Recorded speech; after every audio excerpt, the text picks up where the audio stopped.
I know that it's not the answer that you want to hear, but it may be a blessing in disguise. You know, work with me. I want what's best for your son. We're not here just to throw away the key. We don't want to do that. We want to help him. Sometimes it's better in the long term to sit in there, get him in the facility, than to just put him out and throw him out there in the wolves and hopes that he does. Fleischer's court. He has the family of a defendant in front of him, and the defendant is currently being held in Harris County. He actually has 3 outstanding DUI cases, 1 in Harris County and then 1 each in 2 other counties. So there's a lot going on with this guy. The family's obviously concerned, but they're there to talk about bond. They're looking to get it reduced to something that they can afford to get him out. Judge Fleischer, however, has other plans. We present this video because, you know, Judge Fleischer can be very polarizing. It seems like people either love him or hate him, but this is a multi-county DUI tangle. 3 open cases, 1 family pushing bond, and a judge known for tough love. Watch closely. This isn't just out or in. A bigger, unexpected path is about to surface. From our vantage point, he's definitely somebody who cares, definitely somebody who is trying to make people better and help them be better. And he kind of has a different approach to how he wants to handle this from what the family does. So let us know your thoughts in the comments. Do you agree with the family wanting to get him out on bond, or do you think that the judge's approach is probably better for the young man in the long run? Let us know. Please do subscribe to the channel if you haven't already. Leave a like on the video, and let's roll the game film. Eric Gonzalez, his mom, dad, and sister are all here in person today. I'm happy to talk to him. Yeah, I was going to ask, we were talking about the bond. I know the court will do a PR bond, but I was going to ask for a reduction. Are you mom and dad and everyone? Is that you? Okay, let me talk to this gentleman and then we'll talk to you. Okay, you speak English? Yes. Come up. They can all come up. Yeah, all y'all. They can all come up. The more the merrier.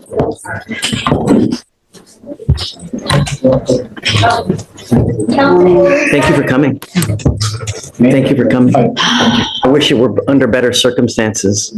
And I'm sorry that you guys are having to come here and deal with this, but better now than 6 feet under in a pine box, right? We've had a lot of issues with him.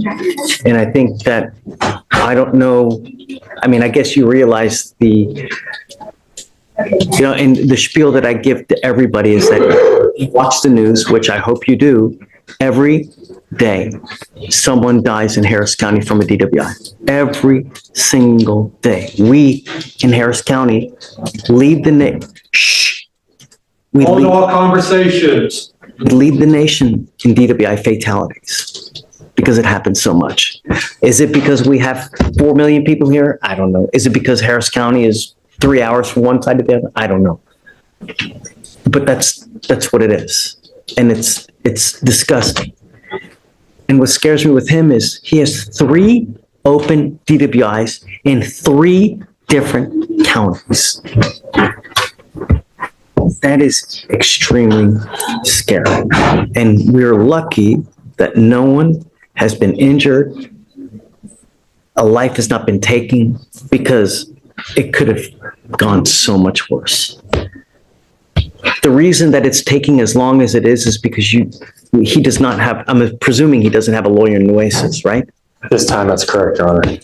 If you guys are able to get a lawyer for him down there, hopefully that can speed up the process to get everything working. Because here in Harris County, we have so many cases, we have so many people in custody that we move it like crazy. We're very, very fast. We're a fast-moving criminal justice system here. Fort Bend is building their way up to being as big as we are. So they're a little bit slower, but in the other counties, in like Brazos and Nueces, Corsicana, and they do things a lot slower. So if you pick up a case, you may not go to court for 6 to 8 months, and then you start dealing with it. It looks like that's what's happening over there. I did let the family know that even though they don't have a court date yet in Nueces, getting a lawyer down there that can talk to the DA and they can start working on the case and talking to myself and the Fort Bend lawyer, trying to get a global deal done prior to any court date even being scheduled. Because I mean, the case is open and pending. I mean, it's there. So that's where we are for now. But I think the bond in Harris County is the only thing keeping him from going home to his family. And so we're trying to figure out a way to see if the court would allow him to post maybe a lower amount for bond. It scares me to let him out. Here's the legal math on bond. History of non-compliance. Plus, repeat DUIs warrant high public safety risk. Judges weigh danger over convenience. Dad promises supervision, but past behavior speaks loudest. Be honest. Would you grant bond here or hold firm? It scares me to let him out. He's repeatedly shown us that he refuses to comply with bond conditions. If I let him out, what's going to happen? Is he going to pick up a fourth? Well, I know you're going to say no, but history tells us otherwise. Sam, but I see where you're going with that. But my son is a 21-year-old kid. He's still a kid to me. And he messed up 3 times. Yes, he did. But he's ready to come out and do right with society and do the way he's supposed to. He's going to come out. He's going to live with me.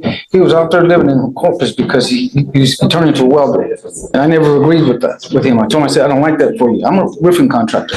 He's going to be living under my home, and he's going to be staying with me. And I will be giving him a ride to wherever I need to take him to get his stuff straight. That's what I have, and that's what I want from him, and I know that's what he wants too. He's not a bad kid like that. He's not like what we're writing him off to be. And I see your position, and because you're telling me about all these fatalities and stuff, but that's not my son. Twice he was caught. He was parked. At 150 times I tell you at AA that you're going to kill somebody. Of those 150 chances, he's got 2. He decided to stop and pull over and he didn't crash with anybody. Yes, he got caught 3 times. But he's ready to not ever drink again. How many times has he not been caught? He's young. He hadn't been drinking. He hadn't been drinking until 21. Because he left and he was living on his own. He was living at my house. He didn't want to be here at my house anymore because he went out there to work. But he being a young kid, lost his girlfriend. We had a cousin of his committed suicide. So he had a lot of stuff going on in his head. But now this is real to him, and he's learned his lesson. He's ready to be out here, and he needs to come out here and start working. He's gonna work for me, and he's gonna make money to pay for all this mess that he got himself into. Right now, we're paying the price. He's in there. Yeah, why are you paying the price? We're paying the price for him because he's my son, and I'll give whatever I have to get him out of there. Sorry, I really am. He is not like I don't want to. He's not like all these other people, man. I'm sorry, my kid's not like that. He's not a drug addict. He doesn't abuse anything else. He messed up with the alcohol, being too young and not knowing what to do. How do you know? How do you know? I just know it. Know my son. Hey, he was living with me for a long time. That's how I know him. And I understand and I respect it. Looking through the eyes of a father, I get this a lot. But when you have 3 DWIs in 3 different counties, judges have told you repeatedly what you can and what you can't do, and you repeatedly flaunt that and just don't. And you have shown us repeatedly you're going to do whatever you want to do, regardless of what a judge tells you. And I know that that's not what you want to hear, and I'm sorry, because I don't like to keep people in jail, but my only concern is public safety, And I know that you don't like to hear it, and it pains me to do it as a father myself as well. But I don't know how else to get him to realize that when you don't abide by court orders, this is what happens. And Judge, you read people, you see people, you've seen my son. Turning point. Clinicians already assessed him. The proposal? SATF inpatient treatment, about 6 to 8 months, then an 18-month sober court program, with a supervising judge and checkpoints. But first, a global deal needs lawyers active in every county. See him, and I'm telling you, he's not gonna do this again. We want him out here so he can start working, he can work for me and he start paying for stuff. He does nothing, he does no good to anyone in there. I mean, he does no good to anyone, for anyone in there. But it does though, protects the public.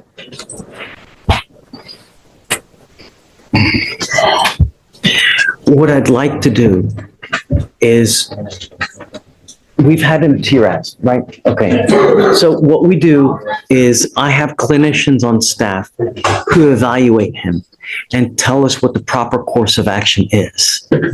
We've had our clinicians evaluate him, and substance abuse treatment facility followed by sober court. what that is that it's a treatment facility. It's kind of like a long-term rehab type facility where it teaches him how to deal with the issues, cope, and not use alcohol as a way to cope, as a coping mechanism. After he does that rehab, we have him going into sober court, which is a long-term, an 18-month program that supervises him by one of the actual judges here that keeps him under their wing and meets with them on 2 times a month, where he would come to court, meet with them to ensure that he's on the straight and narrow. While he's with me now, I can pay for it. If he's on the outside, I can't pay for anything.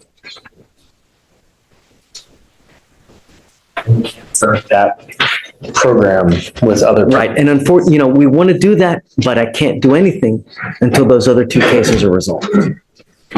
The idea what Will had was you've got a lawyer in Fort Bend, you have to get a lawyer in Nueces. Once you do that, we can work together all as one unit to resolve all the cases at once, and then we get them into this program. And hopefully the other counties will see it, that this is what we want to do. We've got a long-term solution to help him keep sobriety. And it's okay. Is this program, does that mean that he has to be incarcerated during the entire? It's an inpatient treatment facility, correct? He would go from custody and jail here straight to the treatment facility. So he wouldn't be incarcerated, but he would not be released in between. He would go straight to the. It's not too terribly long. It's around a 6-month program, 6 to 8, 6 if you respond well. And after that, we let them out, and it's an aftercare program where he meets with us. He literally meets with the judge 2 times a month to ensure that he's on he's doing well. And if he does well, he gets rewarded throughout the program. They help him get his license back, help him job searches. So it's a really rewarding program. And the idea is to get him to recognize is at a young, early age now, before it spirals out of control at a later date, or either that or before you do some catastrophic damage where you're now ending up with a 40 or 50-year sentence. That's the goal. The treatment facility is called SATF, SATF. It's an acronym. Yeah, it's Substance Abuse Treatment Facility, SATF. But we can't until Nueces is on board as well. I'll talk with the family more, Judge. You want to use all this money to get him out of jail. He needs a lawyer over there. The money, instead of getting him out, probably be better spent with a lawyer in Nueces, so that we can work all together to find a great resolution. Not just getting him out and hope he does well. We have the tools, and I can pay for everything for you. It's a $30,000 program that I'm willing to pay for you. Not to mention aftercare, which is probably another $15,000. So Bottom line, with 3 DUIs across counties, the judge favors structured rehab now, not a quick bond. Treatment, then sober court, financed by the court's program, aims at safety and recovery.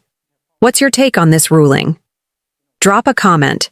Hit like and subscribe for more dramatic courtroom moments. we are footing the bill for everything. But I can't do that if he's on the outside. Jones, Caleb, Okay. I know that it's not the answer that you want to hear, but it may be a blessing in disguise. You know, work with me. I want what's best for your son. We're not here just to throw away the key. We don't want to do that. We want to help him. Sometimes it's better in the long term to sit in there, get him in the facility, than to just put him out and throw him out there in the wolves and hopes that he does well.